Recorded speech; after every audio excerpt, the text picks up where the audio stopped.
ବଶିଷ୍ଠ ମହାରାଜଙ୍କୁ ଗୃହସ୍ଥ ଜୀବନ ଗୃହସ୍ଥର କର୍ତ୍ତବ୍ୟ ସମ୍ବନ୍ଧରେ କହୁଛନ୍ତି ଯେ ଗୃହସ୍ଥ ବରାବର ବାରମ୍ବାର ସତ୍ସଙ୍ଗ କରିବେ, ସାଧୁସଙ୍ଗ କରିବେ, ବିଶ୍ୱାସର ସହିତ ଶ୍ରଦ୍ଧା ସହିତ ସାଧୁମାନଙ୍କ ମୁଖରୁ କୃଷ୍ଣ କଥାମୃତ, କୃଷ୍ଣ ତାଙ୍କର ଅବତାରମାନଙ୍କର ଲୀଳା ଅମୃତମୟ କାହାଣୀ ଶ୍ରବଣ କରିବେ, ଯାହା ଶ୍ରୀମଦ ଭାଗବତ ପୁରାଣମାନଙ୍କରେ ଦିଆଯାଇଛି। ତାହେଲେ କ୍ରମଶଃ ଶୀଘ୍ରସ୍ଥଙ୍କର ଯୋଉ ଭୌତିକ ଆସକ୍ତି, ଜଡ଼ାସକ୍ତି ରହିଛି, ପତ୍ନୀ ପ୍ରତି, ସନ୍ତାନମାନଙ୍କ ପ୍ରତି ଏସବୁ ଯାହା ଜଡ଼ାସକ୍ତି ରହିଛି ତାହା ଦୂର ହେଇଯିବ, ମୁକ୍ତ ହେଇଯିବେ, ସେ ବିରକ୍ତ ହେଇଯିବେ। ଯେପରି କୁହାଯାଉଛି ସ୍ୱପ୍ନବତ୍ ଉତ୍ଥିତ, ସ୍ୱପ୍ନରେ ଯୋଉ ଆସକ୍ତି ହେଇଥାଏ କିନ୍ତୁ ସ୍ୱପ୍ନ ଭାଙ୍ଗିଗଲେ ତା ତୁଟି ଯାଇଥାଏ, ତଦ୍ରୁପ ଭାବରେ ସ୍ୱପ୍ନ ଭଳି ଭାଙ୍ଗିଯିବ ସେଗୁଡ଼ାକ। ଏ ହେଲା ଗୃହସ୍ଥର କର୍ତ୍ତବ୍ୟ ସମ୍ବନ୍ଧରେ ପ୍ରଥମ କଥା କହୁଛନ୍ତି ନାରଦ ମୁନି। ଗୃହସ୍ଥ ଯାହାଙ୍କର ଅତ୍ୟଧିକ ପରିମାଣରେ ଗୃହାସକ୍ତି ଅଛି, ଏ ଆସକ୍ତି ଯୋଗୁଁ ତା ଜୀବନର ଯେ ଲକ୍ଷ୍ୟ ପରମାର୍ଥ ଲାଭ କଥା ସେ ଭୁଲି ଯାଇଛି। ଦୀନ ଚେତସା ଗୃହୀଣ ଦୀନ ଚେତସା, ଯେ ଗୃହୀ ଗୃହରେ ରହିକରି ପ୍ରବଳ ଆସକ୍ତି ଗୃହ ପ୍ରତି, ପତ୍ନୀ, କାର୍ଯ୍ୟ, ପିଲା ଜିଲା, ଭାଇ ବନ୍ଧୁ, କୁଟୁମ୍ବ, ଧନ ଏ ପ୍ରତି ପ୍ରଚୁର ଆସକ୍ତି ଯାହାଙ୍କର ଅଛି, ସେଥିରେ ବ୍ୟସ୍ତ ଅଛନ୍ତି। ବେଳ କାହିଁ, ବହୁତ ଜଞ୍ଜାଳ, ବହୁତ କାମ, ବହୁତ ଧନ୍ଦା, ବେଳ କାହିଁ, ଆମେ ଯିବା କେତେବେଳେ, ସମୟ କାହିଁ, ସାଧୁସଙ୍ଗ କେତେବେଳେ କରିବ, ହରିକଥା ଶୁଣିବା ସମୟ କାହିଁ। ଯେମିତି ଆମର ପରମାରାଧ୍ୟ ଗୁରୁଦେବ ପ୍ରଭୁପାଦ ମହାରାଜ ବର୍ଣ୍ଣନା ଦେଲେ, ରାତ 10ଟାରେ ଶୋଇବେ, ପୁଣି 3ଟା 4ଟା 5ଟା ବେଳକୁ ବେଶୀ ଉଠି ପଡ଼ିଲେ, ଉଠି ପଡ଼ି ଚଟାପଟ ଚଲ ବାବା, ହେଇଗଲା ବେଳ, ଟ୍ରେନ ଛାଡ଼ିବ, ବସ୍ ପଳେଇବ, 100 ମାଇଲ ଦୂର ଯିବା ପାଇଁ ପଡ଼ିବ, କାମ କରିବା ପାଇଁ ଅଫିସକି ଯିବ, ନା ନାଇଁ ଚାଲିଗଲେ ଗଲା ହେଇଯିବ ବାପା, ଆଜି ଦିନଟା ପୁଣି ଆଉ ରୋଜଗାର ହେଇପାରିବ ନା, ଦରମା କଟିଯିବ, ମିଳିବ ନା, ସରିଗଲା। ସେଇ ଚିନ୍ତାରେ ଥାଏ, ରାତି ଦିନ ସେଇ ଚିନ୍ତା। କେମାନେ ଅର୍ଜିବ ଯଶ ଅର୍ଥ, ଯଶ କିଏ ସେ ପାପ, କେମାନେ ଅର୍ଜିବ ଅର୍ଥ, ଯଶ କିଏ ସେ ପାପ,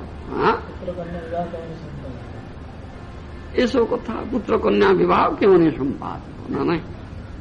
କେମିତି ଅଧିକରୁ ଅଧିକ ପଇସା ରୋଜଗାର କରିବି, ପିଲା ଜିଲା ପୁତ୍ର କନ୍ୟା ବହୁତ ଅଛନ୍ତି, ତାଙ୍କର ବିବାହ ଫିବାହ ଅଛି, ଇଏ ଅଛି, ଯୌତୁକ ବହୁତ, ଡିମାଣ୍ଡ ବହୁତ, ଦାଉରୀ କେତେ କଥା ଅଛି, ତାଙ୍କର ପାଠଶାଠ ପଢାପଢି ଏସବୁ, ଆହୁରି ସେ ଦିଗରେ ଖର୍ଚ୍ଚ ଅଛି, ପୋଷାକ ପତ୍ର ଇତ୍ୟାଦି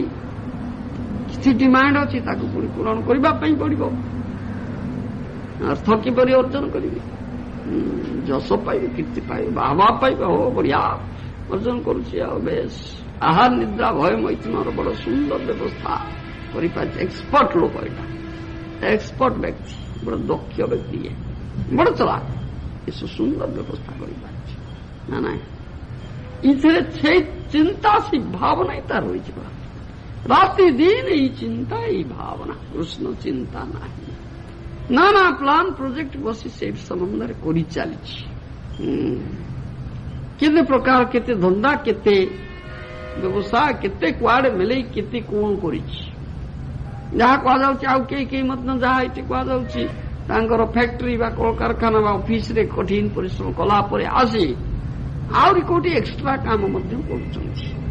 2 ପଇସା ଅଧିକ ରୋଜଗାର ହବ, ନା ନାଇଁ। କି ଆକାଉଣ୍ଟାଣ୍ଟ ଅଛି ତ କୋଉଠି ବ୍ୟବସାୟ ପ୍ରତିଷ୍ଠାନରେ, ସେଠି ଯାଇକି 2 ପଟ ଆକାଉଣ୍ଟ ତାଙ୍କର ଲେଖିଦେବା, ଆଉ ଅଧିକା ପାଇବ ନା କଣ, ଭୂପତି କରିଥିଲୁ ନା ଏମିତି ଭୂପତି କରିଦେଲେ ତାଙ୍କର 2 ପଇସା ପାଇଯିବ, ପୁଣି ଅଧିକ ରୋଜଗାର ହବ। ଇଏ କାମ ମଧ୍ୟ ହଉଛି, ନା ନାଇଁ। ଗଧ ଆଜ୍ଞା ଖଟଣି, ଗର୍ଦ୍ଧବର ମତ ଆମେ କରି ପରିଶ୍ରମ, ଗଧ ଖଟଣି ଖଟୁଛନ୍ତି, କେମାନେ ଅର୍ଜିବ ଅର୍ଥ ଦୋଷ କି ସୁପାବ କନ୍ୟା ପୁତ୍ର ବିବାହ କେମାନେ ସୁପାରିବ ନାନା କଥା କେତେ ପ୍ରକାର କଳାଧନ କରି ଆଣିକରି କୋଉଠି କେତେ କୋଉଠି ବ୍ୟାଙ୍କରେ ଜମା ରଖିବା କୋଉଠି କଣ କରିବା କେତେ କାରବାରରେ ଲିପ୍ତ ଅଛନ୍ତି ସବୁ। ଏଇ ଚିନ୍ତା ଏଇ ପ୍ଲାନ୍ ଏଇ ପ୍ରୋଜେକ୍ଟ କରାହଉଛି। ଆଉ ବେଳ କାହିଁ ଆଜ୍ଞା ଟିକେ ଆସୁନାହାନ୍ତି କାହିଁ କହୁଛନ୍ତି ହଁ ହଁ ଦରକାର ଦରକାର ଯିବା ଭାବୁଛୁ ବେଳ କାହିଁ ବେଳ ତ ନାହିଁ କଣ କରୁ ରାତି 10ଟାରେ ଖଟିକିରି ଆସିବେ ଟିକେ ଖାଇ ପିଇକି ଶୋଇବେ ନିଦ ହବ ନା ଉଠିଲାରେ ବେଳ ହେଲାରେ ଆଉ ବିଷ ଚିନ୍ତା ଆଜି ତ ନିଦ ତ ନାହିଁ ନା ନା ମନର ତ ଦିଆ କ୍ଷଣ ଭଗ୍ନ ନିଦ୍ରା ନିଶି ନିଶୟା ନା ଭୋଗୀ ଲୋକର ଯାହାର ବିଷ ଭୋଗ ଚିନ୍ତା ଆଜି ତାକୁ ନିଦ ହଉଛି କି ତାକୁ ସହଜରେ ନିଦ ନା ଯୋଗୀ ରୋଗୀ ଭୋଗୀ 3 ଜଣ ଲୋକ ତ ଶୁଅନ୍ତି ନା ଡାକ୍ତର ପାଖକୁ ଯାଇକରି ସ୍ଲିପିଂ ପିଲ୍ ଖାଇବା ଡାକ୍ତର ବାବୁ ଟିକେ ଔଷଧ ଦିଅ ନିଦ ଟିକେ ହବ ସ୍ଲିପିଂ ପିଲ୍ ନଉଛି ତଥାପି ଫେଲ ମାରୁଛି ସେ ନିଦ ଦୈବ ଯୋଗେ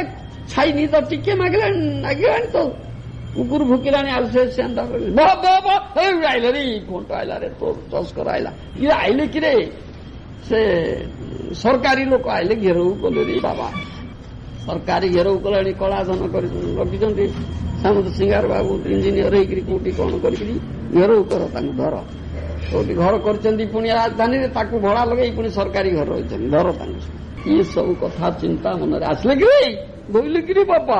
ଉଠିଲାଣି ଧଡ଼ପଡ଼ ହେଇକି ନିଦ କୋଉଠି ହଉଛି ରାତିରେ କିଏ ଶୋଇବ ସିଏ ଏଇ ଚିନ୍ତା ସବୁ ତ ରହିଛି ନିଶି ନିଶୟା ନା ରାତିରେ ନିଦ ନାହିଁ ଇ ଅବସ୍ଥା ଆଉ ବେଳ କୋଉଠି ଅଛି ଏ ତ ଚିନ୍ତା ରାତିରେ ତ ନିଦ ଶୋଇବନି ପୁଣି ଉଠିଲା ବେଳ ହେଲା ଉଠ ଯିବା 100 ମାଇଲ ଧାଇଁବା କବ ବସ୍ ଛାଡ଼ିଯିବ ରେ ପହିଲା ଫାଷ୍ଟ ବସ୍ରେ ଯିବା ପାଇଁ ପଡିବ ଟ୍ରେନ୍ ଟାଇମ୍ ଏତେବେଳେ ଧାଇଁବାକୁ ପଡିବ ନହେଲେ ତ ମିସ୍ କରିକି ଗଲାଣି ଚିନ୍ତା ଧ୍ୟାନ ସେଠାରେ ରହିଲାଣି ପୁଣି ଝଟପଟ ଉଠିକିରି ପୁଣି ଧାଇଁଲାଣି ବସିକରି 100 ମାଇଲ କୋଉଠି ଏଇ କଥା ତ କରିବାରେ ବେଳ ଗଲା ଆଉ ବେଳ କୋଉଠି ଅଛି ଆସିବ ମନ୍ଦିରକୁ ଆସିବ ଏ ସାଧୁ ସଙ୍ଗ କରିବ କି ହରିକଥା କଥା ତ ଭାଗବତ କଥା ତ ଶ୍ରବଣ କରିବ ବେଳ କାହିଁ କରି କରି ଜୀବନ ସରିଗଲା ବାପା ଏଇ ଚିନ୍ତାରେ ଜୀବନ ସରିଗଲା ତାହେଲେ କଣ କଲା ନା ଦୁର୍ଲଭ ମାନବ ଜନ୍ମ ଯେ ଲାଭ କରିଥିଲା ତା ଅଧପାତେ ଗଲା ଯୋଉ ମାନବ ଜନ୍ମର ଉଦ୍ଦେଶ୍ୟ ହେଉଛି ପରମାର୍ଥ ଲାଭ ଦୁର୍ଲଭ ଲବ୍ଧା ସୁଦୁର୍ଲଭ ଇଏ ବହୁ ସମ୍ଭବାନ୍ତେ ମାନୁଷ୍ୟ ମର୍ଥମ ନିତ୍ୟମ ଧୀର ଧୀର ବୁରି ବୁରି ବାରମ୍ବାର ଏ କଥା ଶ୍ରୀମଦ ଭାଗବତ କରୁଛନ୍ତି ମାନବ ଜନ୍ମ ସୁଦୁର୍ଲଭ এই ପରମାର୍ଥ ଲାଭ ପାଇଁ ଉଦ୍ଦିଷ୍ଟ ବିଷୟ ଭୋଗ ପାଇଁ ଉଦ୍ଦିଷ୍ଟ ନୁହେଁ ଯାହା ଋଷଭଦେବଙ୍କର ଉପଦେଶ ବି 5ମ ସ୍କନ୍ଧ ଭାଗବତରେ ରହିଲା ନାୟଂ ଦେହ ଦେହଭାଦାଙ୍ଗ ଲୋକେ କଷ୍ଟଂ କାମାନ ନରେତ ବିଡିଭୁଦାಂ ଯେ ତପୋ ଦିବ୍ୟଂ ପୁତ୍ରକାଜେନ ସତ୍ୱଂ ଶୁଦ୍ଧେ ଯସ୍ମାତ୍ ବ୍ରହ୍ମ ସୌଖ୍ୟଂ ତୁ ଅନନ୍ତଂ ଋଷଭଦେବ ତାଙ୍କ ପୁତ୍ରମାନଙ୍କୁ ସେ ଉପଦେଶ ଦେଉଛନ୍ତି ଏ ଯୋଉ ନୃଲୋକ ନୃଦେହ मानव देह मानव शरीर ये दुर्लभ ये शरीर मिली नहीं खूब कष्ट करी कठिन परिश्रम करी इंद्र प्रीति करबा पाई काम नरेत बेड़ी भूजांगे निष्ठा भोजी सुख से जनी रे तो से करुची इंद्र सुख इंद्र प्रीति किए न तो दुर्लभ मानव शरीर पाइकरी कहीं से व्यापृत रही से इंद्र सुखरे तब दिव्यम पुत्र का अधीन सत्वं शुद्धे जस्मात् ब्रह्म सौख्यं ना तपस्या करो से इंद्र प्रीति करने कठिन परिश्रम करने दरकार नहीं से मानव शरीर दृष्टि नुहे तब दिव्यम पुत्र का अधीन सत्वं शुद्धि ब्रह्म सौख्यं तु अनंतम ये कथा कह तपस्या कर तपस्या करने ये शरीर उद्दिष्ट मानव शरीर उद्दिष्ट ताहले